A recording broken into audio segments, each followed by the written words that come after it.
Lord, once again, we thank you for this assurance, knowing fully well that you cannot leave us nor disappoint us. The love is so much that while we were yet sinners, you came and died for us. Father, we do not take this for granted. And we say thank you, Lord, for coming to die for us even before we were conceived in our womb. You knew what would befall us, and you came ahead of time to make a room for us where we can become and redeem back to you. Lord, we thank you. Lord, we give you all the praise. Father, be thou exalted in the name of Jesus Christ. Lord, as we go into your word this morning, we ask that you speak to us in the name of Jesus Christ. That love that you, the Lord, gave first shall be shared among us this morning in the name of Jesus Christ. And that what that love signifies, Lord, you release and reveal unto us this morning so that we too will be able to love just as you first love us. These and many more we ask in the mighty name of our Lord and our Savior Jesus Christ. Amen. Let's have our seat in God's presence. Choir, thank you. God bless you. I want to, with Jesus' joy, I want to appreciate everybody. It's nice seeing all of us back in church. Nursing mothers, you're welcome. Our children, you're welcome. Hallelujah. Let's jam our hands together for the Lord.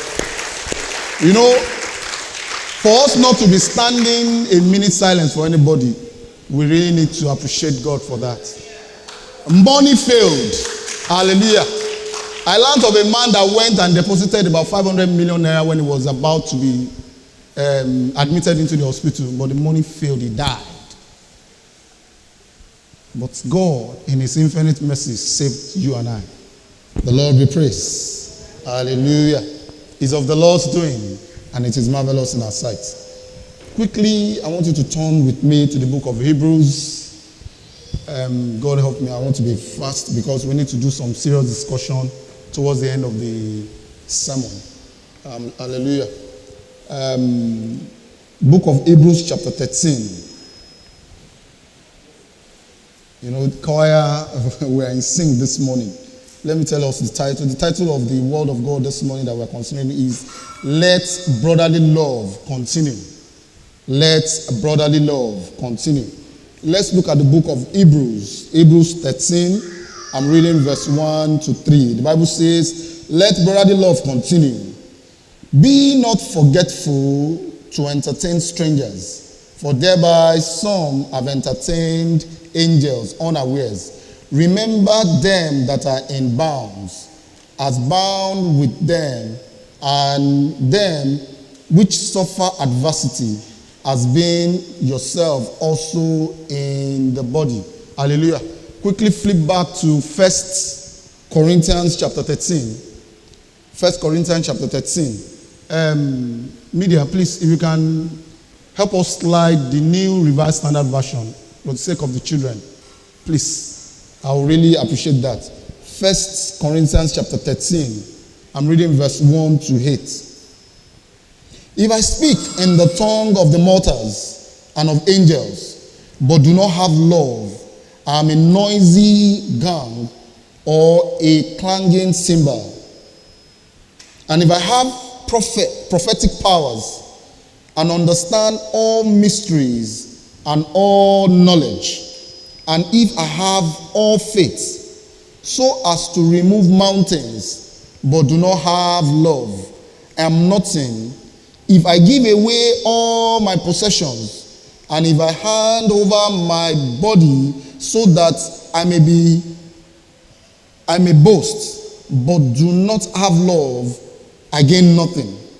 Love is patient, love is kind, love is not envious or boastful or arrogant or rude.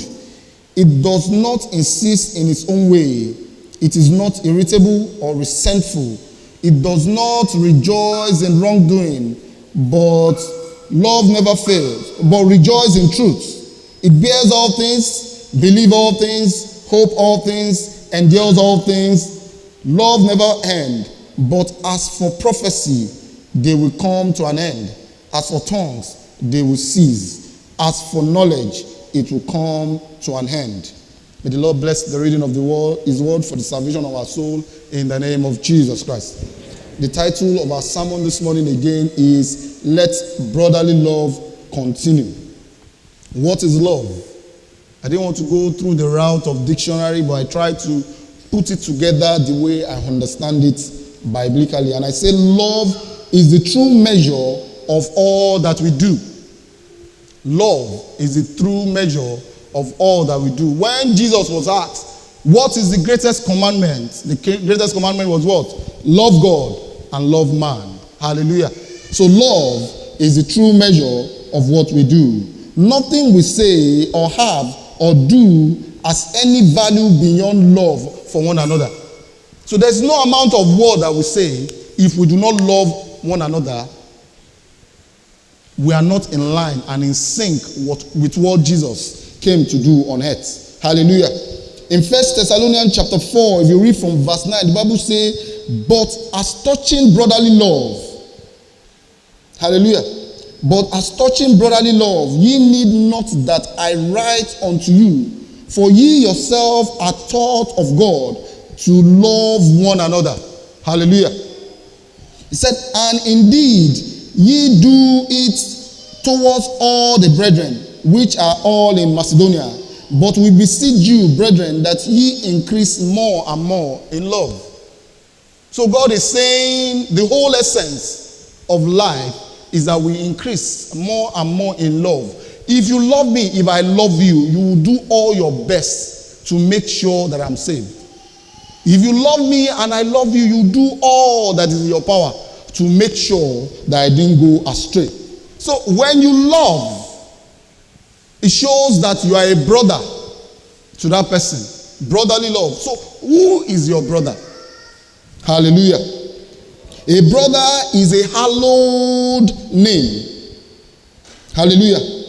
Born of the same parents, not with the same untiring tender care, who are dependent on the same protection, sharing the same blessing from the same common platform, and are expectant heir of a common inheritance. So if I know that we have an expected end together, if I know that where we are going, they are not going to put me in a separate place, we are going to be together. The Bible, that songwriter says, Jesu ni o je alagawa. The moment I know that we are going to the same place, I try my best to make sure that we are in Christ Jesus together.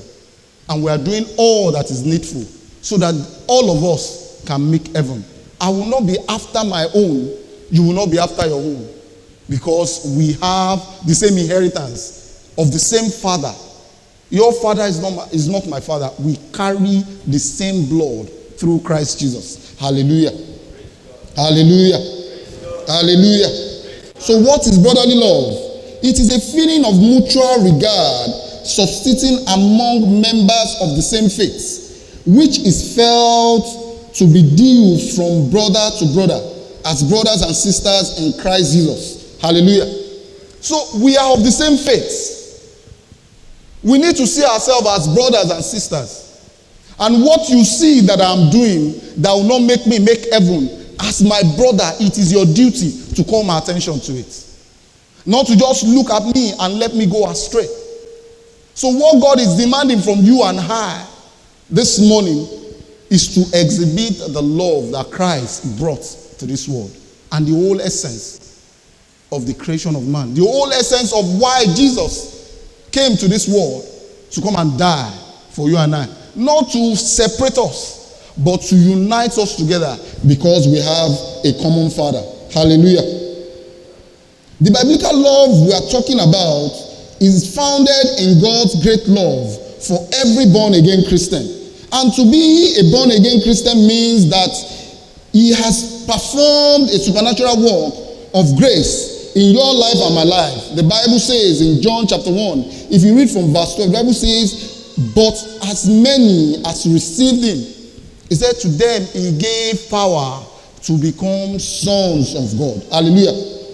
Hallelujah. If you read that verse 13, it said, which were born not of blood anymore, not of flesh anymore, not of man, but by God. The moment we become Christian, we are bound together by one love. Is that brotherly love still in our midst? I want us to begin to ask that question this morning, so that we can help ourselves. We'll get to a stage, we'll look around ourselves and we'll begin to notice, who are those people that we have started this journey together right from Mayfair? Are they here? What are we going to do about it if we profess that we have this brotherly love? The Lord will help us in the name of Jesus Christ. So immediately this ascertained love is established within us. What Jesus Christ said, we need to follow after it. What did Jesus Christ say? In John chapter 13, if you read from verse 34, he said, a new commandment I give unto you, that ye love one another as I loved you, that ye also love one another. But by this shall all men know that ye are my disciples, if ye love one another. Do we actually love one another? We claim to be the disciples of Christ. We claim that we are going to the same place. We have an expected end together. We are joint heir to the Father. But do we actually love ourselves? Within your heart, within my heart, as I care to get to heaven, am I conscious of that fact with my fellow brother? When I notice that there's something in his hand that may make him to slip away, am I conscious enough to quickly call his attention to it? And the Bible is saying brotherly love needs to continue in our life. Hallelujah. If you look at that, our anchor scripture that we read, 1 Corinthians chapter 13, if you read from verse 4, Paul began to lay down some attributes that will show whether you truly love your brother or you do not love. We'll run through them quickly so that we can have time to discuss before the end of the service. Hallelujah. In that Corinthians chapter 13, 1 Corinthians, from verse 4, Bible says, love is patient. That's the first one. Love is patience. Can you bear with one another? Are we patient enough to be able to understand that this is the weakness of this brother? He's not as strong as I am. And because I'm his fellow brother, I can bear and understand and relate with his weakness. Paul is saying, for you to show that you love, for those that must love, they must be patient in all they do. The fact is that we may receive the same inheritance, but the grace differs. Some are strong in faith. Some are growing in faith. Some are still baby in faith. But is this love seen among us to show that whether you are high up there or you are low up down here, we are still one brother? When we give birth to a baby, and the baby is learning to walk, and we want to assist the baby to walk, we don't drag the baby the way we would drag a 10-year-old. Am I correct? We will take it easy with that baby. And because you have a 10-year-old who wants to get to that place very quickly, you need to let him understand that as long as we have a baby in our midst, we need to walk together so that we get to where we are going together. So are we patient enough to understand with each other? The power and the grace for us to receive that right patience needed to become one body in Christ, the Lord will grant unto us in the name of Jesus Christ. The Bible says love is patient, love is kind. He said, are we treating ourselves and considerate towards one another? When our fellow brother is going through one form of challenge or the other, how do we perceive it? Don't we quickly say, oh, it's because of his sin.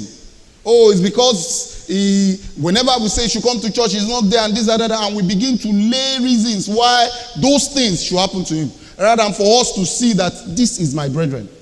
There's one thing I love about Baba Sadela that I will never forget. Baba can actually relate with any level of spiritual growth. When you do something that is below standard, Baba will not condemn you. You know what Baba will say? Because Baba believes that we are in stages, even on spiritual matters. Levels are different. Children of the same age may not grow at the same rate. Children in the same class may not learn at the same level. Why do we have promotions? Somebody will score first, somebody will score second, and they're of the same age, the same class, learning to the same thing. Are we kind enough to understand the feelings of one another? God is asking us a big question this morning. Another one, the Bible says, love is not envious or boastful or arrogant or rude. Hallelujah. Envying, boasting, arrogance, rudeness are all about competition. It is when I notice that, I feel that, this journey of Christ, this journey of heaven, I'm competing. That is when boast comes in. Envy comes in. Strife comes in. We are partners in progress. We are not competitors. We need to understand this fact. If we must grow together, that is why God shared those gifts of the spirits. If we carry the same thing, we may not be able to achieve so much. So, and whatever anybody carries, we must understand that we are partners in progress. I need you, you need me. We need to work together. If you want to walk fast, walk alone. But if you want to walk far, you have to walk with your team. As a church, this is not the time to say, that brother has backslid. He has backslided. Thank God. Sometimes when I hear Christians talk, I ask myself, is God saying, in heaven, there are few available seats? And we are beginning to say, reducing balancing method. This person is out. Thank God. We that were still there. Thank God. No. For as many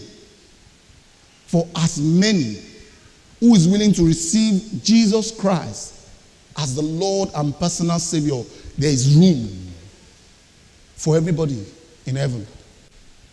So why is it that when a brother goes back, it does not become a thing of concern to us? We don't discuss it and we don't find a way to find solution. We just talk about it and we begin to, align it with, he has started, I've seen it, I've done this, I knew it was going to happen, and that is it, and we close it up. Your group members from Ikeja, right from Mayfair, how many are you guys now? That brother that used to sit with you when we were in Mayfair, where is that brother now? That sister that used to sit with you, that you used to discuss together after service, where is that brother now?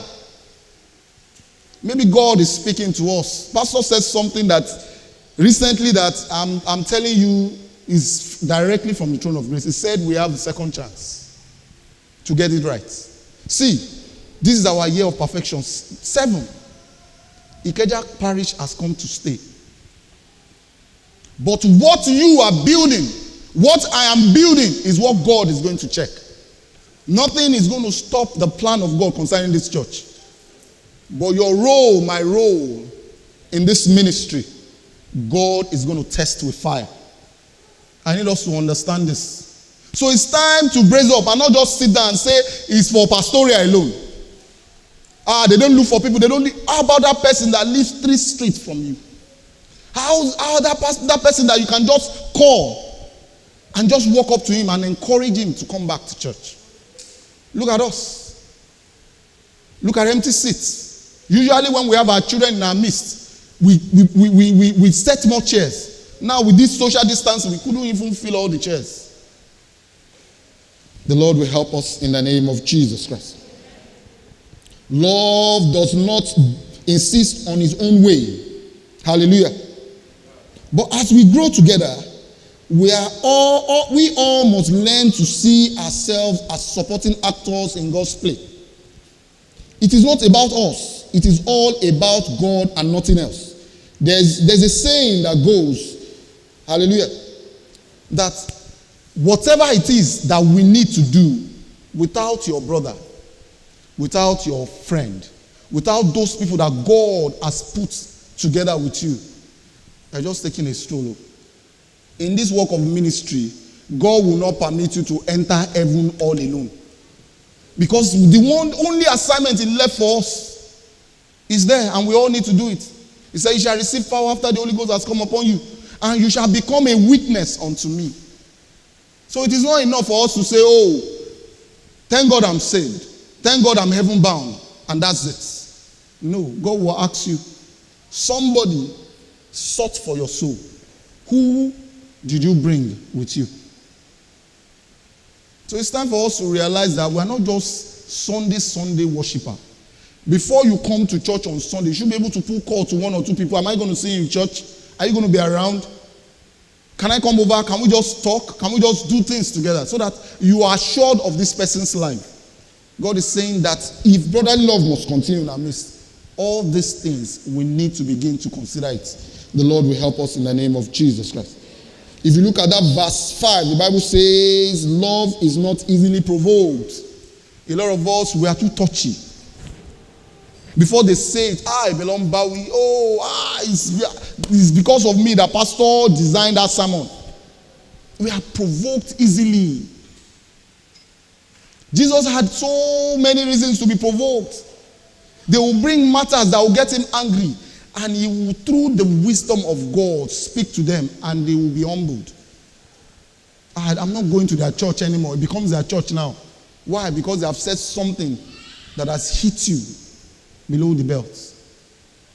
When you have love, you are not provoked easily. You will understand that because we are brothers, we need to say the truth to ourselves.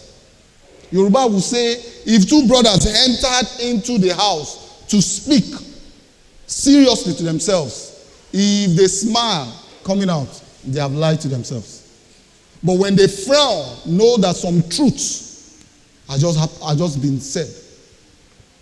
So don't get easily provoked. On this journey, people will provoke you. People will ask questions that you will need the grace of God, the wisdom of God to answer.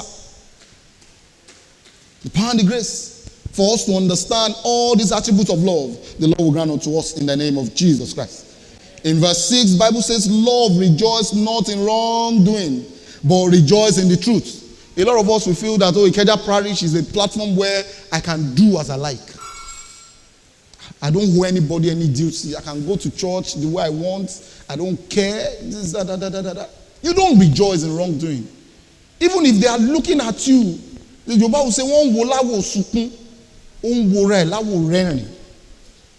you don't rejoice in wrongdoing. And you say, nobody can. After all, I've left their group.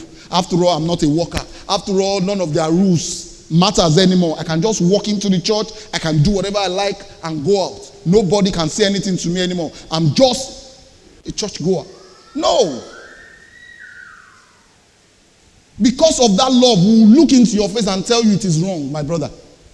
Because of the love, I need to get angry with you. Because this will take you out of the kingdom. So we don't rejoice in wrongdoing. We face the truth. We say the reality. That's why sometimes pastor will continue to speak and will say, Why? Because he knows that the way the truth is coming out, some people will begin to take offense. But we cannot. This is God's talking to us. You may see man, but it's God. Each pastor that comes here, they tell God, fill my mouth. They don't speak from their own understanding.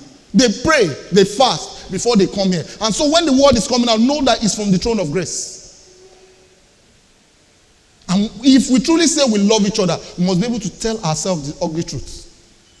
Because that kingdom, nothing sinful can enter into it. The power and the grace for us to understand that we need to be truthful to ourselves. The Lord will grant unto us in the name of Jesus Christ. And in verse 7, the Bible says, love bears all things, believes all things, hope all things, and endures all things. Hallelujah.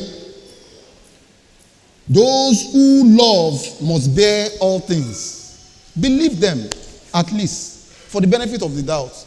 Because you love them and you know that we are on the same journey. Do we bear with one another? Even when the way he has presented this is not good enough. You know, we have our own individuality. We have ways of how we reason things out. So it now boils down to you to understand that, that is the level of his understanding for now. Over time, he will grow and begin to accommodate him. You don't just shut that person down. And the person will feel that there's nothing that I say they don't want to hear. They will always shut me down. I'm always the subject of mockery each time I appear in their group. No. We must learn how to bear with one another if we must profess this brotherly love. I pray the power and the grace for us to look at these attributes and find ourselves in these attributes. The one that I'm not doing right, the one that I'm doing right, the one that I need to improve upon, the Lord will grant unto us in the name of Jesus Christ. Back now to our discussion. Hallelujah. Bible says in John chapter 10, 14, Bible says, I am the good shepherd, and I know my sheep, and am known of mine. As the Father knoweth me, even so I, the Father, and I lay down my life for my sheep. Jesus has paid the ultimate price on the cross of Calvary. Jesus is not saying any of us should come and lay down our neck and die for any brother. The only thing you can do is try your best to bring that brother back to Christ. But if Jesus is our perfect example, hallelujah, I want us to look at some of the ways Jesus actually walked with those who almost backslided and how he brought them back. Maybe we can take a cue from the approach of Jesus Christ. The first one I want us to consider is that of Jesus and Peter. Hallelujah. Peter happens to be one of the active disciples that Jesus called into ministry. Very active, outspoken, ready to attend to any matter, ready to say his own peace of mind on any matter. And Jesus liked him for it. There was even a time that Jesus was asking that, who do men say I am? It was this same Peter that got it right, that you are the Son of the living God. Hallelujah. But this same Peter, when Jesus was telling them that,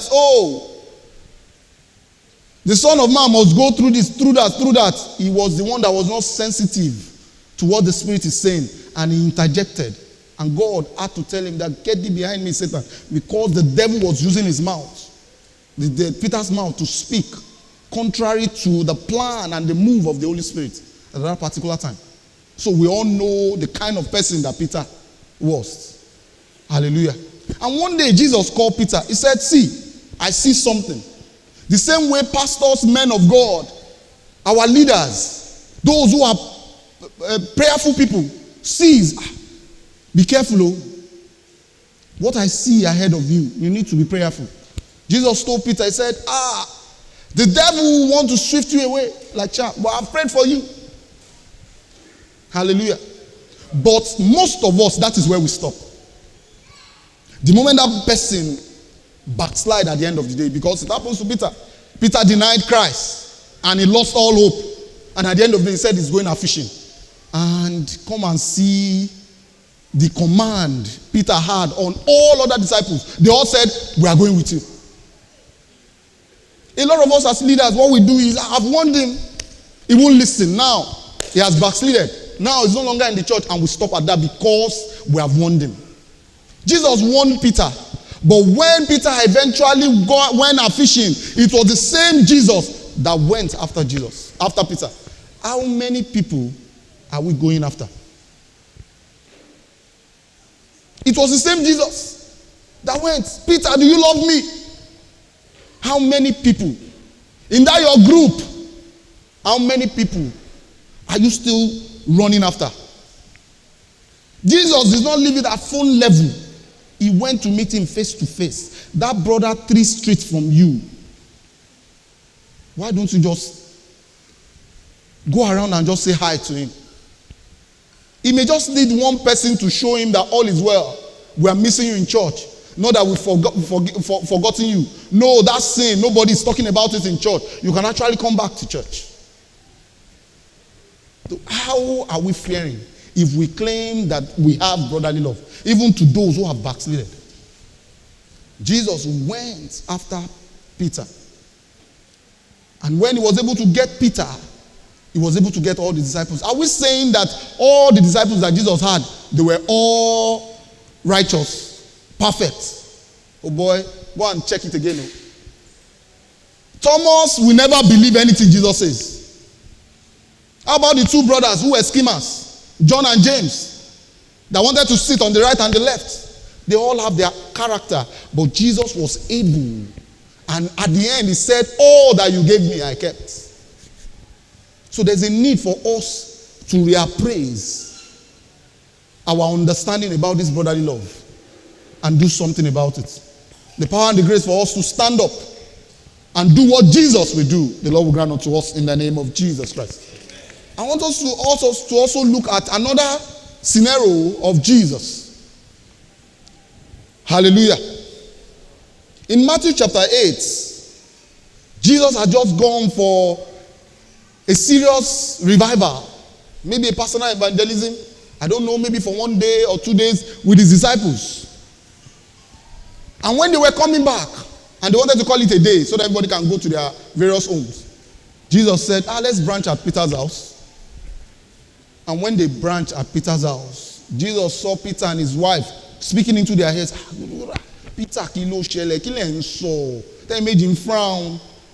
Baba. When we were leaving, I thought it was just a mild sickness. And I told them to give paracetamol or Fensic to Mama. But on getting back now, they said Mama's condition has taken a new dimension. And Jesus said, where's Mama? And the Bible said, Jesus laid hand on the mother-in-law of Peter, and he recovered from fever. How many people have you thought within yourself that, this place that I'm passing, this is the way to one of my members' house, one of my, our member. Let's branch now. This is weekend. We may be lucky to meet them at home. Some of us, we are shy to tell people what we are going through. Because we don't want to be seen as, I don't have the right faith to attack this matter. I'm always going to disturb pastor. I'm always going to disturb my leader. But are we sensitive enough sometimes to say, let me just, somebody lives around there. I know one of our members, I know one of them lives around there. And Jesus was right there at the right time. A lot of people will not tell you what they are going through at home. We come together, we lift holy hands. All is well, all is well. But down there, they just need somebody that can come in and see the situation and give them the right prayer to pray. So enough of seeing ourselves every Sunday. We need to know ourselves better. We need to make time to seek ourselves the same way Jesus, after a long revival outreach, still took time to check out Peter's family. In this year, how many people's house, that brother, 3 houses from you, 3 streets from you, how many have you said, this is weekend, let's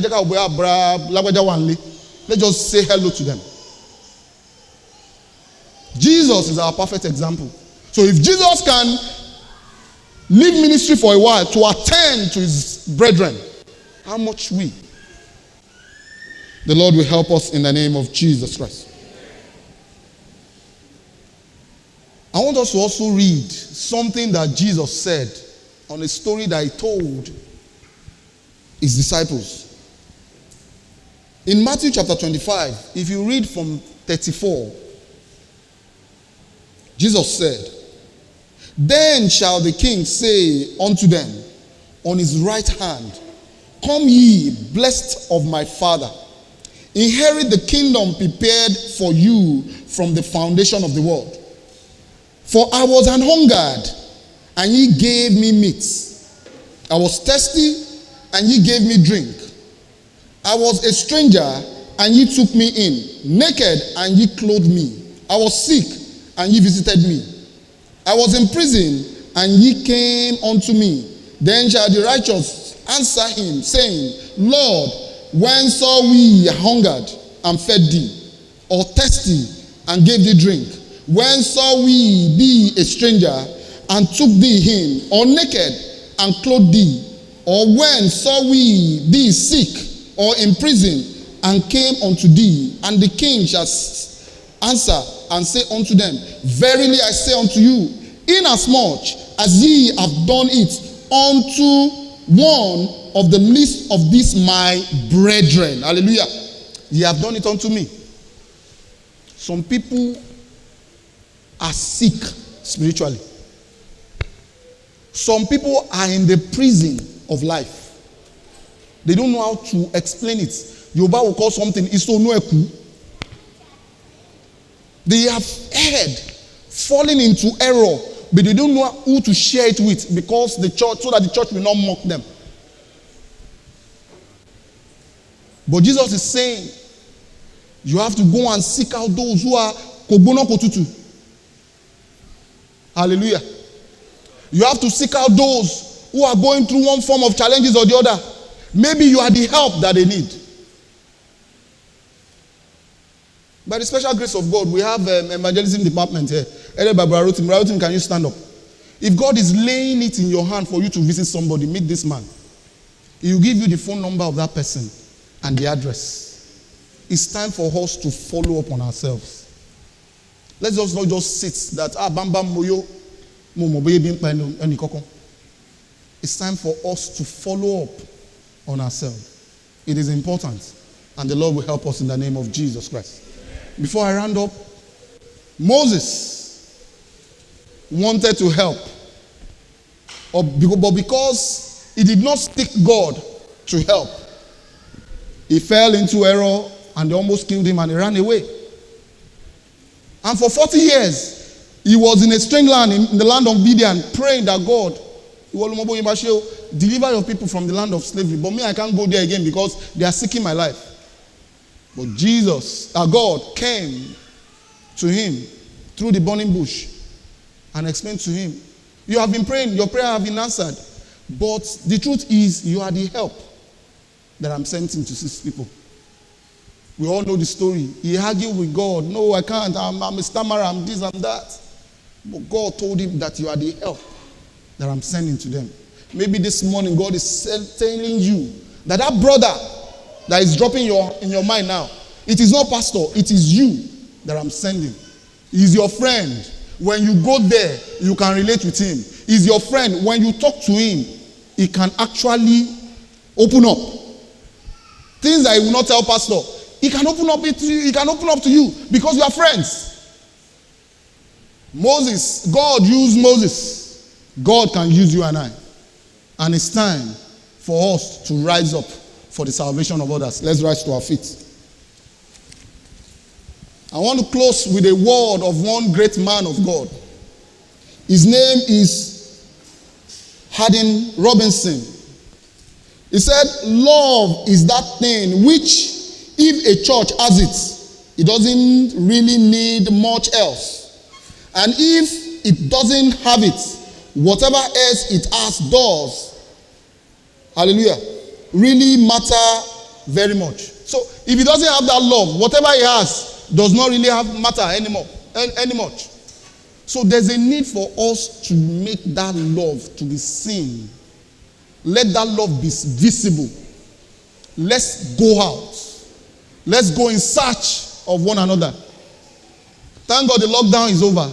Yesterday they said we can all resume service. But look at the number of people that are here. If you look to your side, to your left, to your back, you identify with one person or 2 or 3 or 4 who are not here. Find that person's number. If possible, locate his address and be the one that God is sending to that person. Let's tell God, Lord, as I begin to walk in that love that you, the Lord, brought, help me to sincerely love my brother with the same love that you came and died so that man will be reconciled back to his maker. Use me. You use Moses. Lord, use me in the name of Jesus Christ. Let's turn it to prayer.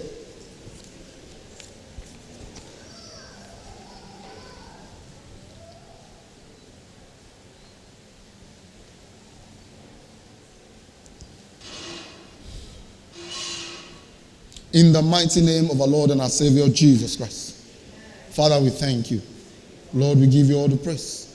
We thank you for the entrance of your word that has given light to the simple, that has liberated our heart today, knowing fully well how we must love, because you first loved by giving yourself for us. Lord, grace to love back and do all that is needed to love our brothers just as you, the Lord, has commanded. Lord, grant unto us in the name of Jesus Christ. Lord, let love be visible in our midst in the name of Jesus Christ. Thank you, Lord, for the answered prayer. In the mighty name of our Lord and our Savior, Jesus Christ.